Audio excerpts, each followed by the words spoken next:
പ്രഭാഷകന്റെ പുസ്തകം 35-ാം അധ്യായം 26-ാം വാക്യം.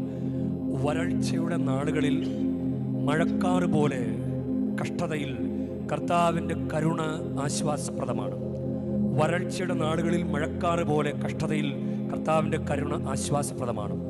നമുക്ക് ഈ പരിശുദ്ധ ബലി അർപ്പിക്കുമ്പോൾ, ഈ തപസ്സുകാലത്തെ ഈ പരിശുദ്ധ ബലി അർപ്പിക്കുമ്പോൾ നമുക്ക് ഒത്തിരി ദൈവത്തിൻ്റെ കരുണ അനുഭവിക്കുവാൻ വേണ്ടി നമുക്ക് ആഗ്രഹിക്കാം, പ്രാർത്ഥിക്കാം. ഇന്ന് യോന പ്രവാചകന പുസ്തകത്തിലെ 1-ാം വായന നമ്മൾ കേൾക്കുമ്പോൾ കർത്താവ് അവരുടെ അനുതാപം കണ്ട്, അവരുടെ പ്രായശ്ചിത്ത പ്രവൃത്തികൾ കണ്ട് അവരോട് കരുണ കാണിച്ചു.